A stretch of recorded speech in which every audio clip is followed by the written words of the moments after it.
to have President Trump back in the great state of Texas.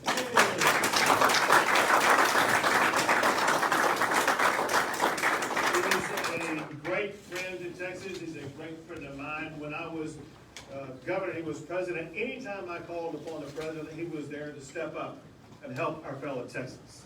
And one of the things that he did better than anything else, and definitely better than any other president, is he stepped up and he secured our border and kept Texans and Americans safe.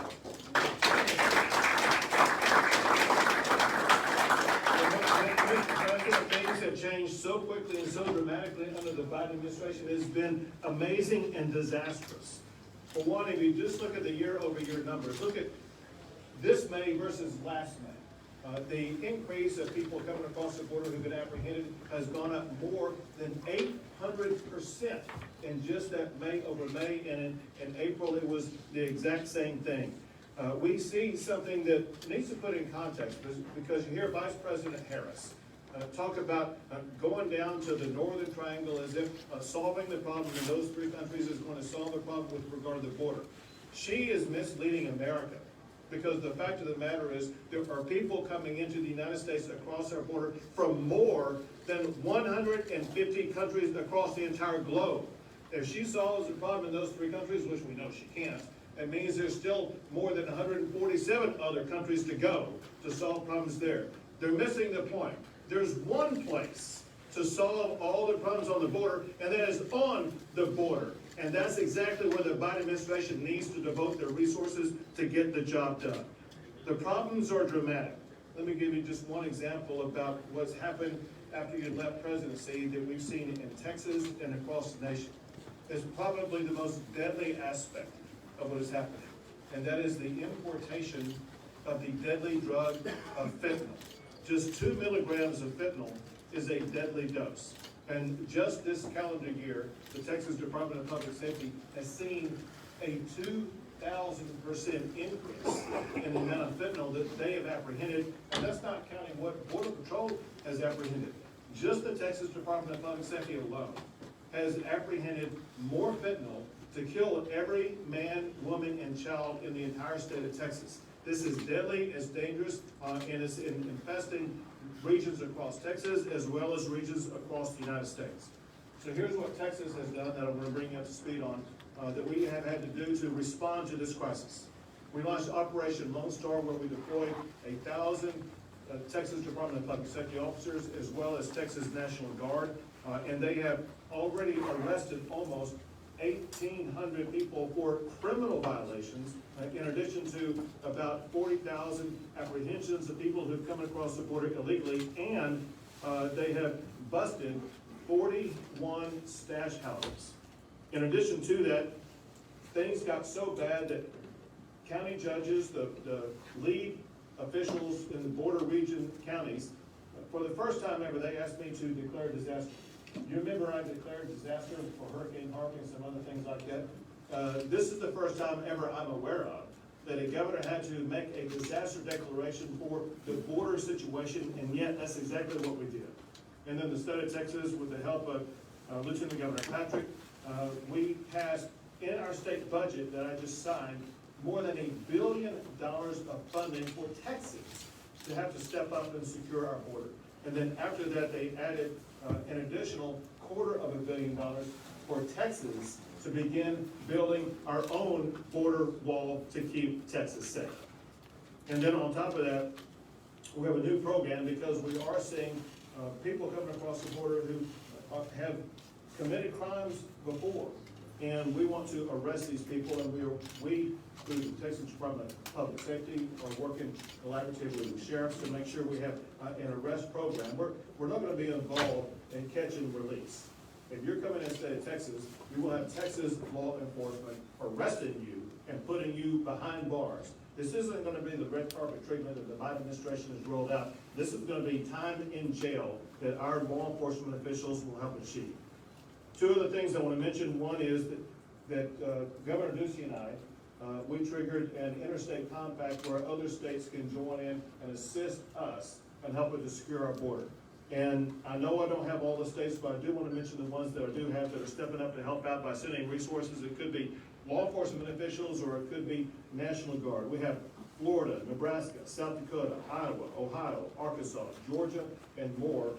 Just know that the people of Texas, the people of America, thank you for stepping up and providing your resources to help secure the border, knowing full well that what comes across the border does not stay at the border. In fact, it goes to your states and other states across the entire country. Two other things that I created a Border and Homeland Security Task Force that involves all of our local sheriffs who help provide advice and information about what needs to be done, as well as property owner groups, ranchers who have been decimated by what's happened on their land. And let me just close with that. We're doing all that we can for one reason, and that's because the way that the people along the border are having their lives turned upside down. I cannot tell you the number of stories that I've heard from people who have had guns put to their heads or guns brandished at them in their ranches, in their homes, in their neighborhoods. They're afraid to have their children go play in their yards. The ranchers have their homes invaded, their fences ripped up, their livestock lost, their game lost. It is a far more dangerous situation than it's ever been. The people of Texas have been pleading for us to be able to step up and help restore safety and security in their lives, and that is exactly why Texas is stepping up and doing a job that is truly the federal government's job, a job that you did, but a job that the Biden administration is completely failing us on. Now with that, there's going to be 3 law enforcement officials who will provide you additional information, and then we will look forward to hearing your remarks. And it starts out with the Director of the Texas Department of Public Safety, Stephen Crawl.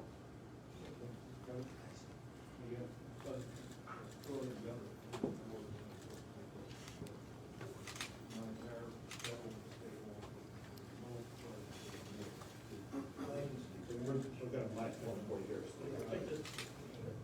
You said it so nicely, I hope you say it again. But there's no question that you have, but I know in here that's dedicate yourself to law enforcement, recognize that. And also you've always backed the law enforcement community, and we appreciate that. So God bless you, thank you. I can say this, not just because he's my writing official, but because it's true. And Governor Abbott has done more than any other governor to protect his people, to protect the border, and to enforce the rule of law than any other governor in the nation. And I can also say, maybe much to chagrin to our congressional colleagues that are here today, the Texas State Legislature has done more to support the brave men and women of the U.S. Border Patrol than the U.S. Congress has. I think they might agree with that, you on that. But with that, Mr. President, we can begin. First slide, please.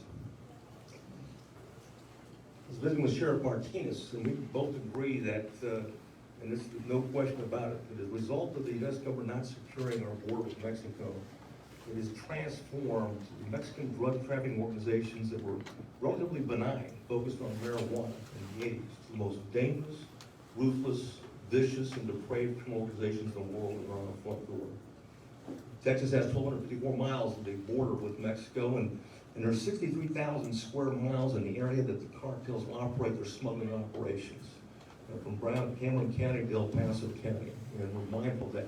The Mexican cartels, because of the porous border, and they exploit it, they apply all the elements of military force, including command and control, logistics, intelligence, information operations, and the application of deadly force to support their criminal operations. They also recruit our kids and kids in Mexico to support their operations on both sides of the border. And they have formed partnerships with the most vicious gangs in Texas and across the country, whether it's local, regional, or transnational gangs. It clearly is a certain threat to our problem. In fact, if you have a drug problem anywhere in the country, you have a border problem. If it's cocaine, methamphetamine, fentanyl, and heroin, the Mexican cartels own it, plain and simple. And they work with the gangs in those communities, and they're responsible for a number of level of violence in those communities as well as a result of that. This all goes back to the border. If this slide here, you'll see that there's 6 of the 8 cartels that operate in Texas. And there's also 16 gangs that support the criminal operations in that area of operation. The next slide. The governor talked about consequences. Illegal migrant apprehensions during the period of time. This is just January. You can compare it between the same time last year. Those are the numbers right there. And that's the difference between January of this year and January of 2020. You can see a 527% increase, from the same time period. And that makes a difference because what happened is immediately, Border Patrol was overwhelmed because many of these were unaccompanied children and family units, and as you know, that they cannot, process them quick enough. So they're overwhelmed, it leaves a gap. And what does that gap do? It leaves an opportunity for cartels to smuggle the drugs that we talked about, transnational gangs, and also criminals from around the world that exploit that. And we're mindful that we had in May of last year. The governor talked about the differences. We had an 800% increase from May of 21 to May of 20. We also had a 500% increase in the number of special interest aliens that were apprehended in the border in May of this year. And that's a concern. Because we recognize, as people recognize, that criminals around the world recognize that there's an opportunity now to exploit the border and come in, to use those avenues to be able to come in undetected. And that's the concern that we have here, certainly in Texas. Next slide, please. The governor talked about fentanyl, over 2,000% increase. That's what the Department of Public Safety saw. He talked about the number of deaths that it caused. The next slide. Our federal agencies. This is from EPIC. This means the federal FBI, ICE, HSI, Border Patrol. The numbers there are staggering. And the amount of people that get killed, over 130 million, I know the governor and I was talking about it, and it's amazing in terms of what's crossing our border at this particular point in time. Next. I'm going to conclude right now, Governor, with, Mr. President, with one remark, is that in March 4th, when Border Patrol was being overwhelmed, Governor Abbott made it clear, he directed the Department of Public Safety, working with the Texas National Guard and our local law enforcement partners, and certainly with Border Patrol, all 5 Border Patrol sector chiefs, to ensure that we're conducting, enhanced surge operations on the river, in the brush, on the ground, in the air, and we support the Border Patrol in a way that we can enhance the operations or the control of those particular areas. We've been doing that since that time. The governor talked about the statistics and what's more important in terms of what we protected in that area. We've deployed over 1,200 officers. The state legislature authorized another 100 troopers will be deployed or provided in the border region. And we graduated an academy here in the next month that they will be deployed to the border as well, because the governor's made it very clear that you cannot have homeland security, you can't have public safety unless you have border security. And I can tell you, building a wall and building a fence, anything you can do to prevent the cartels from coming immediately off the river and into the United States is value added to law enforcement and is clear and must be a major part of any type of strategy. So with that, I'll turn it over to the sheriff to speak. Sure. So thank you, Director. So to explain further about how this is not just a border-related issue, how the issue and challenges come inland. We have with us today the sheriff from Tarrant County, Texas, which is where Fort Worth is located, Sheriff Wayward. Thank you, Governor, and Mr. President, welcome to Texas, sir. And what a great place to be, and thank you for coming down here, and thank all the leadership, Governor, and the rest of the leadership that you brought, and our congressional delegation, put a light on this to broaden it so the rest of America sees what we're doing down here and what we're going through, because it is affecting all across the nation. Is that as we shine this light, I am from Tarrant County, it's the 3rd largest county in Texas, 15th in the country, is that we've experienced, and our current intel as of yesterday is that a year ago, fentanyl was barely on our radar. Well, today, the intelligence that I have is that it has flooded our area, and even low-level dealers are now having large quantities of fentanyl. And not only do they use it in the peel press, which makes it look like a safe drug to the young people, they think it's something safe, is that they're also lacing it with heroin and methamphetamines and other drugs. And we have seen, for instance, methamphetamine since January, where it was $50 a gram on the street, to now about $15 to $20 a gram. So we're facing just an abundance of dope as it comes in. And currently, as the governor said, it only takes 2 to 3 milligrams of fentanyl to kill somebody. And what we're experiencing in Tarrant County, way beyond the border, we're a hub. We know that we're a hub where we have cartel agents embedded up there that we're trying to locate and arrest and prosecute. And we're doing a pretty good job of that in some cases. But we know that as it comes into the county is that it does have an effect. And we're seeing a 50% increase in deadly overdoses this year. In fact, in the first quarter of 21, it was 3 times the amount it was last year with fentanyl overdoses. And, you know, to that end, the group of people that it's hitting is the 16 to 24-year-old group because, again, it appears to be a safe drug. They think it's a pharmaceutical drug because of these pill presses that they're using. And while everybody in this room are great partners, is that we do not want the next mom to walk into that bedroom, as occurred in Tarrant County just a month ago, and her 15-year-old's dead because they've OD'd on fentanyl. They got a hold of something that they thought was safe, and they had no idea that it was pressed in some cartel lab far, far away. But today, as we talk about this today, is that we know that the cartel, the Mexican drug cartel, is responsible for where it's going. It's going all over the country. I'm in Fort Worth, but it's happening, and I'd be amiss to say it's on every sheriff and every chief and every director of public safety's radars, this business of fentanyl and the deadliness and the threat it is to us as it continues to grow. Coming in from China? Pardon me? Coming in from China? No, sir, it's coming in from the cartel. That China is finding. Are they getting it? Are they getting it from China? They are getting it from China, but they find it easier to come through the United States. It's an easier port to come up through the United States. And as we interview people we caught, that's what they're telling us way up in Tarrant County, is it's coming right directly from this border. And we believe because of all that, I certainly believe, and I believe the law enforcement in the room, is that the drug cartels in Mexico should be the #1 enemy of American law enforcement, plain and simple. And we need to draw a line in the sand to protect our children. And we also need our parents, if I may say, our parents need to invade the space of their children and know what they're doing on social media and know who they're connecting to, because we need everybody's help, or they're going to be walking into that bedroom, unfortunately, and that 15 or 16-year-old's going to be gone. Thank you, sir. One last speaker that is also a sheriff that can tell you a little bit more about a different type of deadly consequence of the open border situation is Sheriff Martinez from Brooks County. Good morning, Governor, President. Welcome to Texas. I want to highlight Brooks County as it is. We're 70 miles north of the river. We do have one of the busiest checkpoints there in the Southwest Corridor. Real briefly, between June the 22nd and Friday the 25th, we recovered 7 bodies in the brush. Okay. Now, in June of 2020, we had 4 bodies recovered. In June of 2021, we had 16 bodies recovered, 300% increase. Okay. Now, lost callers from June the 21st through June the 27th, we've had 25 separate lost callers calls to the 911.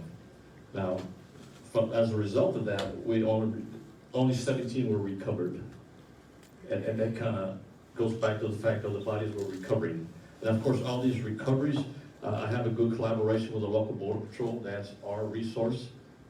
That's pretty much who we refer to and kind of guide us through a lot of issues. So in going with them and talking and collaborating, Brooks County itself has had a 185% increase in apprehensions. We've had 110 increase in non-encounters, which means getaways. 110% increase in that. 250% in smuggling cases increase. 44 migrants who have significant criminal history for sexual assault. Actually, 238% increase. And that's another issue that we deal with sexual assaults, rape cases that occur within the brush that we deal with quite often. 490% increase in 911 calls. 301% increase in rescues. Again, thanks to the partnership we have with Border Patrol. I think we need to understand that the current administration needs to understand that the correct wording needs to go out there to the American public in saying that this challenge is not quite being managed because we're really not putting the hands on those that need to be arrested. Okay, I think that there's a lot more out there that we just don't have enough resources. I always refer to Brooks County as the void of the donut, where our resources are at least an hour away. Even though we get a lot of help from the state police with their helicopter, but by the time they get there, it's pretty much over. They're gone. And of course, there's a lot of damage being done to the ranchers as a result of the pursuits. We simply cannot reach everything out there. Therefore, we do not know who's crossing, who's coming in, and that's the main key. We need to know who's coming in. And so far, the criminal usually just infiltrates itself within the group and they leave them alone. Yesterday, as I was entertaining two news outlets, we had a stash house that one of my officers and 3 border patrol agents secured 17 from the stash house and 3 got away through the window. So 4 officers to handle 17 people. Now, as a result also, since we're doing some COVID testing, we've had COVID. These persons that, the CDs, we check them and then we have 2 COVID. So COVID is still out there, very much alive.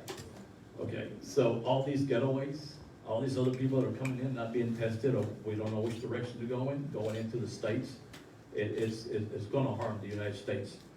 It's gonna harm our country. So we need to be careful with that. We need to address all those issues. Thank you, sir. Thank you, Sheriff. Mr. President. Well, Governor, thank you very much. It was an honor to endorse you and strongly endorse you, highest and best endorsement. And I did notice your poll numbers are through the roof, and I'm very happy, and you've done a great job. We're really honored to be with you and with Dan and with Ken.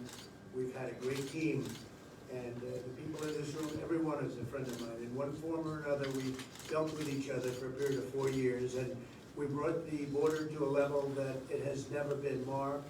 You have been incredible, Tom. Tom Holman has been unbelievable, and nobody knows it like Tom. And I have to say, Chad, you did a great job. You stepped up, you came in and you stepped up and you did a great job, and we appreciate it, and you're still doing a great job. But the border has never been this way. It went from the best border we've ever had in the history of our country, not 20 years, you know, they like to say over a 22-year period. No, it's the best ever by far. It took 2.5 years to start the wall because we were sued by everybody, and then, and largely by the Democrats in Congress, by the way. And now, by the way, they're doing a disinformation campaign. They're saying that the unsafe border is your fault. You believe this? Because they're getting killed with the border. So now they're saying, oh, we got a problem. So let's blame the sheriffs. Let's blame the governors. Let's blame everybody else but them. They're also saying it would defund the police. They came out with a term, defund the police. And they're, you know, it's well documented, that's for sure. Just look at AOC and look at Omar. How's she doing? How's her country doing, by the way? And they're telling us how to run our country right now. How are they doing? And now they're saying, no, it was them, us, that wanted to defund. It's like Russia. Everyone said, Russia. I said, what's that all about? And they said, oh, you were very friendly. Well, that's been proven to be false, not only false. It was them that were associated with Russia. It was them, the Democrats and Hillary and the group that gave money to Russia. So it's a disinformation campaign, and it's a terrible campaign where they're trying to say this is a disaster for them. Let's blame the people that have really done something about it and can do something about it. But when your hands get tied because you no longer control the White House or Congress, it's a disgrace. Dan, we worked on it hard and we worked on it long, and we discuss it every week. And we had it down to a point that we'd never seen anything like it. I'm so glad that you mentioned the fentanyl, because the fentanyl was almost a non-factor. And now I hear it's just pouring into our country. And it's the most dangerous of all, but just pouring into our country. And we stopped also human trafficking, mostly in women. The human trafficking was almost stopped. We built almost 500 miles of wall, despite 2.5 years of lawsuits, litigation, started by Congress, Nancy Pelosi and the Congress. They sued us for everything. And we won the suits that we started, and within a few months you would have had the wall totally complete, and they ought to paint it. They're supposed to paint the wall, and they aren't even doing that. They got to get a coat of paint on the wall. Believe it or not, it does rust. Maybe that's what they like. Let it rust, let it rot. But we built a wall that was not a wall that anybody could get through. We had very few breakthroughs, unbelievably few. It just, the only breakthrough is let them walk around to the few open areas where you have, we had problems or land disputes, et cetera, et cetera. All of those problems were resolved. So we got them resolved. So you could have completed the wall in a couple of months, and they decided not to. Now I hear rumors that they want to do it, but it's only common sense. You know, they were saying we want high tech security. And I used to go around in speeches, I said, the two things that will never get old are a wheel and a wall. And it's true. I mean, when you get right down to it, the wall worked, really worked. And again, almost 500 miles of wall, and then we had another 200 that we were thinking about doing, less important areas from the standpoint of people coming in, but nevertheless, Sheriff, very important. We discussed it. And we did a great job, and within a period of a few months, it was all dissipated. Remain in Mexico, so important. Catch and release, we broke that one. Chain migration, where people come in and then they bring everybody else in with them. We did a hell of a job, and we had it down to really a science. It was down to a point where people just weren't getting in unless they came in legally. And again, the drugs had dropped by 70, 80, 90% in some cases, and fentanyl is true. It almost dropped to nothing for whatever reason, but I guess the reason was we were tough. This was a great group, and all they had to do is go to the beach. If they went to the beach and did nothing, they would have been fine. And they could have even had other people with your policies take your places if they felt that they weren't Democrats, but that usually doesn't work out too well. But Chad, you and Mark and Tom on the outside, I mean, it was just an amazing group of people. And I'll tell you, Brandon has been incredible. From day one, he came to me from day one. It's no games, no nothing. You knew that we were gonna do it right. And I'd ask him a lot. I'd say, what do you think about this? I was calling him once every 4 or 5 days to get his advice, because nobody knows. Like, for instance, on the wall, I was gonna build a very good precast concrete wall. Would have been really fast. I loved it. I was gonna do super hard precast, the 5,000-pound concrete. And the Border Patrol hated it because they wanted to be able to see through. I said, why? And after we go through, then we put the panels on top. And yes, you're all nodding, it's true. The panels on top, it's sort of a safety climb, no climb panel. And that panel adds great difficulty to being able, believe it or not, because a couple of people said, why'd you put the panel on top? And it was really a no climb panel. It's very hard to climb it. Once you get there, then you have the panel on top of everything else.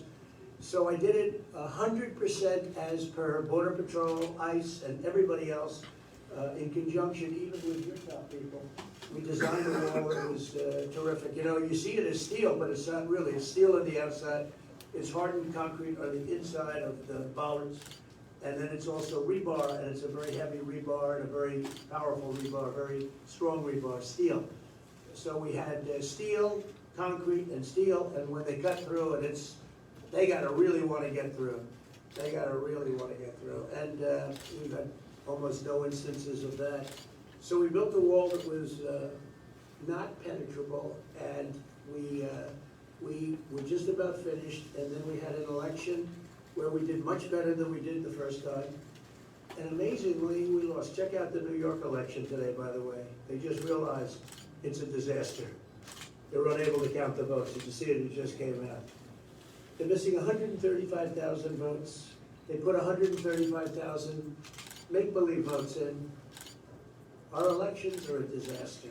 But this election, because of you and Dan and Ken and everybody, I want to just thank the people of Texas because we won in a landslide. It wasn't even close. Well, I always said, you know, they were saying, well, Texas is going to be close. I said, well, I'm in favor of oil, I'm in favor of God, and I'm in favor of guns. And they're not.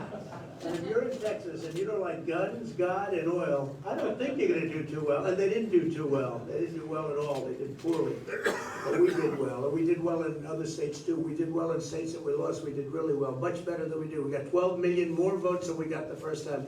One of the media called up and they said, could I ask you, what was the difference between 16 and 20?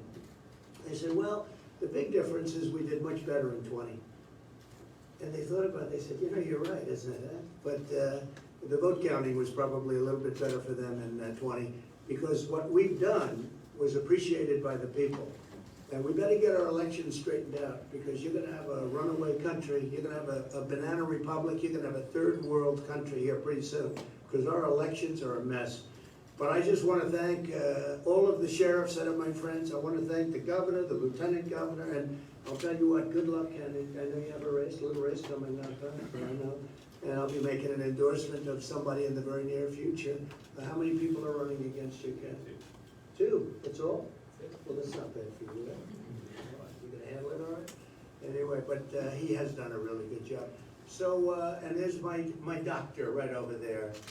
My doctor. He said, you know, sir, if you want, you're really smart. You ought to take the cognitive test. I said, oh, what's that? Doc Ronnie, right? Now we call him Mr. Congressman. What a job you've done, Ronnie.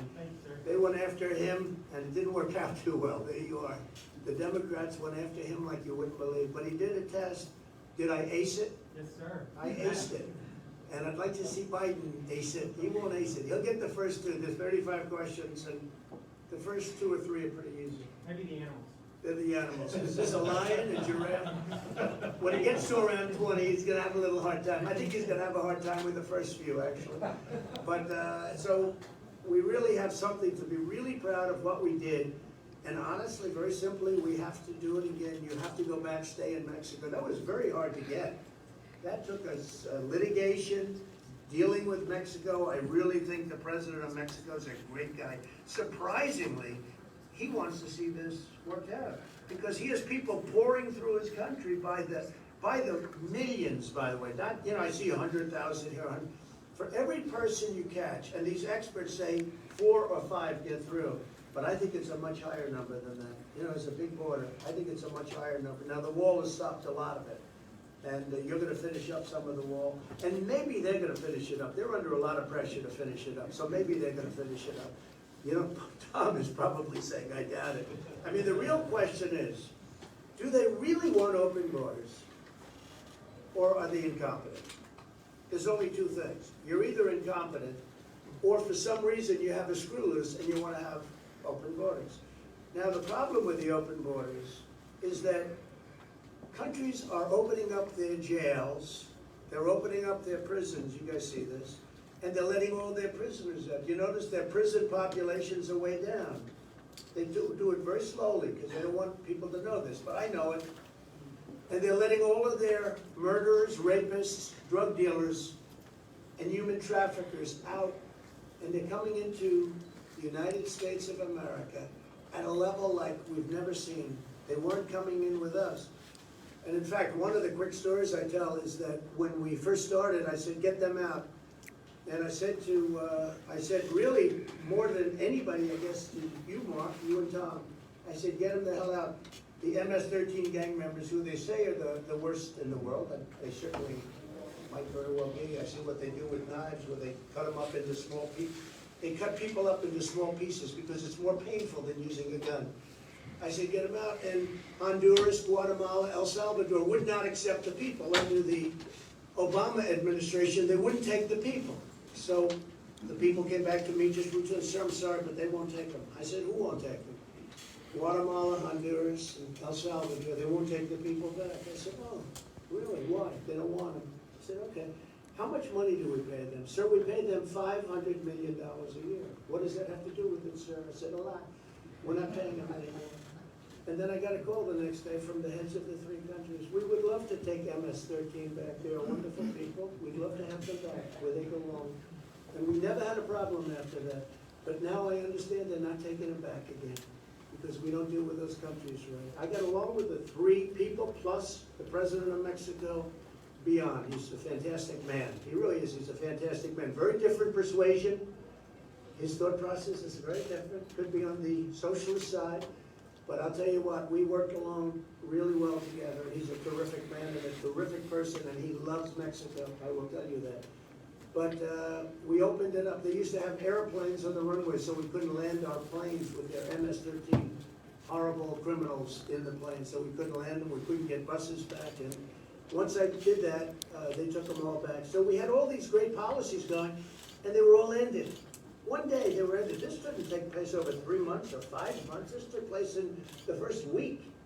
They were ended. It was almost like they were ended because I did it. But you know, we did a great job. In the history, and I appreciate what you said, Sheriff, because in the history there's never been, and not me, all of us together, there has never been a border so secure as the border, the southern border that we have. and now it's opened up. And don't kid yourself, they're coming in from the Middle East, and they're coming in and they're bad. They're coming in from the Middle East. I'd say, well, where are those people from? Sir, they're from Yemen. Oh, really, Yemen, right? How's that all about? They would dump them off in South America, and they make the journey up because it was easier to get through that way, through the southern border, and that stopped with us. That stopped fast. And now we have an open, really dangerous border, more dangerous than it's ever been in the history of our country. And we better go back fast. And you know, I watch a couple of even you people said that, well, we could start it immediately. Well, it's not going to go fast. Because you have to go back now and start the whole thing up with Mexico and with the 3 countries. It's not going to go that quickly. You know, they say, well, we should just immediately go back. It's not that easy. This was a lot of hard work and very good negotiation. We did great negotiation. And we did things like, we're going to charge you tariffs if you do this or if you do that. And all of a sudden they said, well, we'd love to have you have it your way. We want every point, every single point. And I don't know if they're going to be able to do that. So it's not that easy to go back. I will tell you, this is bad news for you, and you know it. And a lot of people like to say to the media, well, we could immediately, I saw it today, we should immediately go back to the Trump policy. It's not that easy now. It's not that easy. But we have a sick country in many ways. It's sick in elections and it's sick in the border. And if you don't have good elections, and if you don't have a strong border, you don't have a country. So with that, we're going over to the border right now. But we're going to the real part of the border where there's real problems, not a part where you look around and you don't see anybody. We're going to admire the wall and how it works, because wherever we have the wall, that's what made the big difference. It made a tremendous difference. And I just want to thank the people in this room. You have been incredible, incredible partners, including those characters back there that are all friends of mine. Every single one. Good job on television yesterday morning. Really good, Brian, I tell you, really good. So I just want to thank you all very much. It's an honor, and we have a tremendous crowd waiting for us, and I don't want to keep this man, I don't want to have him be late. I want to keep those approval ratings right at 92%. Thank you very much.